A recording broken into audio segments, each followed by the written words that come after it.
దేవుని పరిశుద్ధ నామములో మీ అందరికీ శుభములు, ఆశీర్వాదములు, సమాధానం కలుగునుగాక. టుడేస్ గాడ్స్ ప్రామిస్, ఈ దిన వాగ్దానం కీర్తనల గ్రంథంలో నుండి 107వ కీర్తన 19, 20 రెండు వాక్య భాగాలు. కష్టకాలమందు వారు యెహోవాకు మొరుపెట్టిరి, ఆయన వారి ఆపదల నుండి వారిని విడిపించెను. ఆయన తన వాక్కును పంపి వారిని బాగు చేసెను. ఆయన వారు పడిన గుంటలో నుండి వారిని విడిపించెను. ఎంత అద్భుతం ఈ మాటల్లో! ఆయన తన వాక్కును పంపి వారిని బాగు చేసెను. ఆయన వారు పడిన గుంటలో నుండి వారిని విడిపించెను. దారెంట చూసుకుంటూ వెళ్ళిపోయేవాడు కాడండి నువ్వు నమ్మిన దేవుడు. కానీ దారెంట చూస్తూ వెళ్ళిపోయినట్లుగానే ఉంటుంది పరిస్థితులు. ఒక సందర్భంలో ఒక గుడ్డెతను, బత్షెమ అనే గుడ్డెతను దారెంట వెళుతున్న యేసుప్రభును చూసి, దావీదు కుమారుడా నన్ను కనికరించుము, దావీదు కుమారుడా నన్ను కనికరించుమని అంటారు. అప్పుడు యేసుప్రభుతో ఉన్న వాళ్ళందరూ కూడా ఊరుకుండమని గద్దిస్తారు ఆ గుడ్డెతన్ని. వాళ్ళు ఊరుకుండమని గద్దిస్తే ఈ గుడ్డెతను మరెక్కువ కేకలు వేశాడు. అప్పుడు యేసుప్రభు అక్కడే నిలిచి అతన్ని రమ్మని పిలిచాడు. గమనించండి ఈ వాక్య భాగాన్ని. కనుక దేవుడు ఆ గుడ్డి అతన్ని ఎలాగా సహాయం చేశాడో, ఆ భర్తిమయ్య అనే గుడ్డి భిక్షగాన్ని ఈ రోజున మీ జీవితంలో కూడా ఆయన మీరు పడిన గుంటలో నుండి వారిని విడిపించే దేవుడు, నిన్ను విడిపించే దేవుడు. ఆ భర్తిమయ్య అతని ముందు నుంచే వెళుతున్నాడే కానీ అతన్ని ఏమాత్రం టచ్ చేయట్లేదు. యాక్చువల్గా వచ్చింది అతని కొరకే. మీ జీవితంలో కూడా మీ పక్క నుంచే ప్రభు వెళ్ళిపోతూ మిమ్మల్ని దాటిపోతున్నాడు.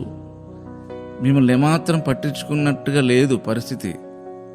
కానీ దేవుడు అంటాడు, ఆ దేవుడే అంటాడు, మీరు పడిన గుంటలో నుండి మిమ్మల్ని విడిపించేదను, తన వాక్కును పంపి మిమ్మల్ని బాగు చేస్తానంటున్నాడు. ఆయన ఒక్కడే నిన్ను బాగు చేసేవాడు, నీ ఫ్యామిలీని బాగు చేసేవాడు, మిమ్మల్ని బాగు చేసేవాడు, మిమ్మల్ని విడిపించేవాడు కూడా ఆయనే. ఎవరు ఈ లోకంలో విడిపించే ఆ సామర్థ్యం ఎవరికీ లేదండి. నిజంగా మీ మాటలు నమ్మండి.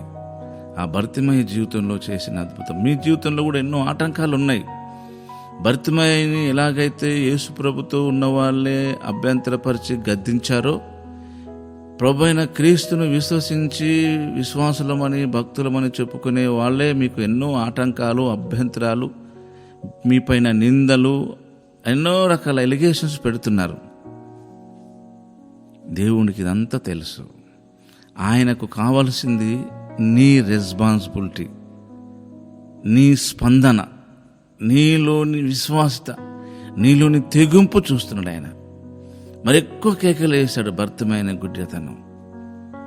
కనుక మీరు సహాయం చేసి విడిపించి స్వస్థపరిచి ఆశీర్వదించే దేవుని వైపే, అంటే దేవుని వాగ్దానం పైననే, దేవుని వాక్కు మీదనే మీరు దృష్టించండి. మీరెప్పుడు మీ చుట్టూ ఉన్న వారి వైపు నీ దృష్టి ఎప్పుడు పెట్టకండి. దేవుడు మిమ్మల్ని నిశ్చయంగా ఈ మాట నెరవేరుస్తాడు. తన వాక్కును పంపి మిమ్మల్ని, మీ పరిస్థితులన్నీ బాగు చేస్తాడు. మీరు పడిన ఆ పరిస్థితిలో నుంచి ఆయనే మిమ్మల్ని లేవనెత్తాడు. ఎందుకంటే ఈ విషయము మనందరికి సంబంధించిన అనుభవం ఇది. ఎందుకంటే దావీదు గారు కూడా ఒక సందర్భంలో అంటాడు, నాశనకరమైన గుంటలో నుండి, జిగటగల దొంగ ఊబిలో నుండి ఆయన నన్ను పైకెత్తెను, నా పాదములు బండ మీద నిలిపి నడుగులు స్థిరపరచెను. కనుక గుంటలో నుండి, నాశనకరమైన గుంట, జిగటగల దొంగ ఊబి నుంచి ఎవ్వరు విడిపించలేరు. ఆయన మాత్రమే చేయగలడు. మీ జీవితంలో ఆయన మాత్రమే చేయగలడు. మీరు విశ్వసించండి, నిరసించిపోకండి.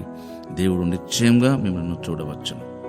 పరిశుద్ధుడివైన మా తండ్రి, మీకు వందనాలు. నమ్మదగిన మా నాయన, నీ ప్రియబిడ్డల జీవితంలో, కుటుంబంలో, వారి ఉద్యోగరీత్యా, వ్యాపార రీత్యా, సేవా పరిచర్యలు మీరు నీ వాక్కును పంపించి వారి పడిన పరిస్థితుల్లో నుంచి నువ్వు లేవనెత్తి దేవుడు, విడిపించి దేవుడు, సహాయం చేయ దేవుడు, అభివృద్ధి చేయ దేవుడు, నీ బిడ్డలకు కలిగిన అవమానానికి రెట్టింపు ఘనతను అనుకరించేవాడు.